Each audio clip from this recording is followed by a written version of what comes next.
We've got a lot coming up today, and in fact, so much that we can't even know what to schedule. We were talking about this. There's so many news stories going on right now that, like, stories that used to lead the news for a week or 2 weeks, now we don't even get to. They're not even stories anymore. It is fascinating, and we have so many important performances to get to. There's so many incredible performances, people vying for Emmys and Oscars and Tony Awards. Of course, Gavin Newsom, one of the leaders of the pack, with his performance of his incredible one-man play, Come Arrest Me, Tough Guy. And then there is, of course, Alex Padilla getting into the mix yesterday with an incredible performance as he was able to lower himself down to the street. I think they were saying they were so proud of him for standing up when the entire story was about him lying down. So that's a whole other situation. We'll get to that here and so much more in just a moment. Hello, America. It is Friday, and we have a very special episode of Masterpiece Theater. Yes, with some of the greatest thespians and lesbians, perhaps, on America's stage. All of them from the U.S. Senate. We like to call this one The Trail of Tears, starring Elizabeth Warren and Senator Padilla. We have that coming up in just a little while. Every show today can talk about the theatrics of Senator Padilla and Senator Warren yesterday. But it takes the special podcast to introduce you to Masterpiece Theater. Tonight, we present a spectacle so sublime, so stupendous, it shall sear itself into the annals of human history. Behold, America's greatest thespians, nay, titans of the stage, Senator Alex Padilla, Senator Elizabeth Warren, and Senator Cory Booker. Prepare yourself for a torrent of fear, a deluge of tears, a veritable hurricane of histrionics. First, witness Senator Alex Padilla as the poor, downtrodden, utterly helpless, yet inexplicably powerful senator from California. See him bum rush the stage in a mostly peaceful, chaotic sort of way. Then, Senator Elizabeth Warren takes the stage with her heart-wrenching monologue, which we've dubbed The Trail of Tears. Watch as she channels the anguish of 1,000 ancestors, her voice trembling with the weight of a nation's sorrow, or possibly just a really bad day at the Capitol cafeteria. And finally, Senator Cory Booker unleashes the full outrage in our climactic opus, The Coming of a Tyrant.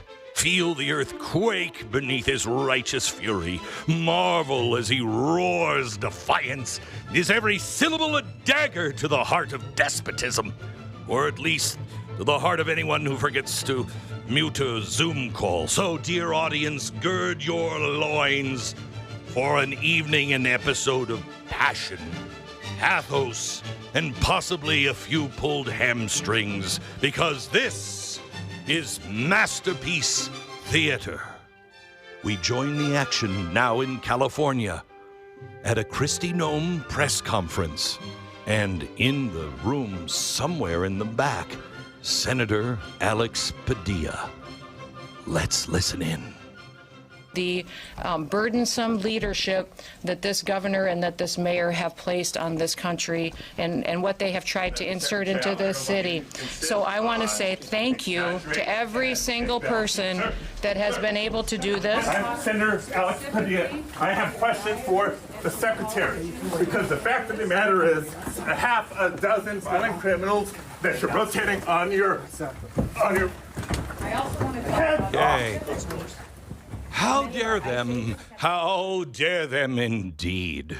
Okay, so here he is. He's identified himself after he bum rushes the podium for a live press conference. He comes in, bum rushes. He is not wearing his Senate pin, which would identify him. They have no idea if he's a senator or not. I've never even heard of this clown. Certainly wouldn't have recognized him. He looks like somebody you would find, I don't know, sitting in the center of a Wendy's, for lunch. I don't know who this guy is. And so they get him out of there, as they should. I don't know if you know this, but this was his big stage debut. This was his moment. But before Israel could strike in those waning moments of his fame, Elizabeth Warren takes the stage. And here, in the episode we call The Trail of Tears, she says this. When Senator Padilla gets pushed, shoved, thrown to the handcuffed, because he is asking questions, because he is engaging in the very oversight that senators are supposed to engage in, then what we're really talking about here is a Trump administration that just wants to shut down the ordinary functions of government. He went there to observe and to ask questions. Oh, here's a bonus. And I watched with horror on this video, seeing these agents grab my colleague, my fellow senator from California, grab him, push him out of the hearing. And I am shocked by how far we have descended in the first 140 days of this administration. Oh, my goodness. Because he's if you never can seen make this. Alex Padilla forcibly Now Cory kneel Booker. before this executive, when does it stop? When? He's a When, United dare I States ask? senator. A United If you can States force him to kneel to his knees Force him violently, to kneel. when does it stop? This is When? a test. This is a crossroads. This is it. a day in which the character of this body will be defined. I say, dare I say, a day which will live in infamy.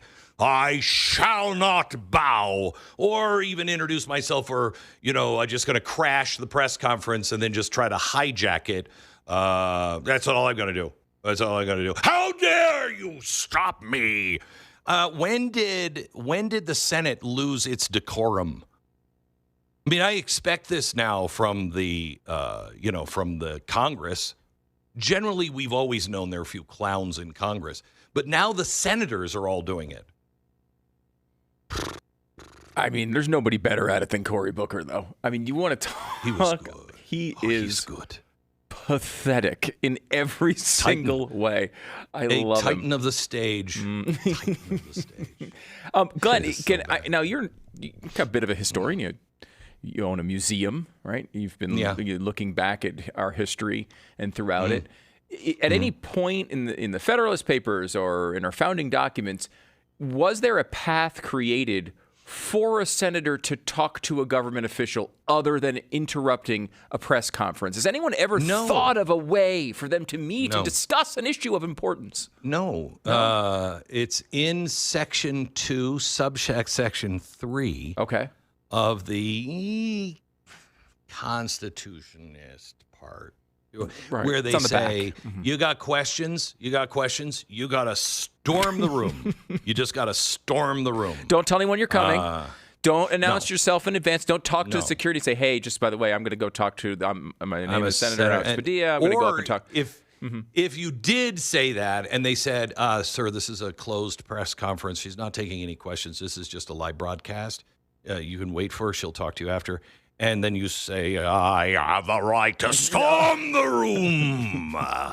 Now, how pathetic is it that they only had this pathetic little 20-minute period and now nobody's talking about it? Oh, I know. I will say the greatest party hurt by the Israel's actions overnight was not Iran, but it was Alex Padilla's fundraising, because this was his big plan. This was his big moment in the sun. He was going to take in millions of dollars and get all this attention and get all these MSNBC hits and all the things that every senator seems to go to Washington for these days, because it's certainly not making laws. And he was going to have this wonderful wave of attention, and he instead remained the giant zilch he was yesterday. He's going to remain a giant, pathetic, empty nothing of a senator that I might note, you as a Radio Hall of Fame member and a person who follows this every day did not even know who he was.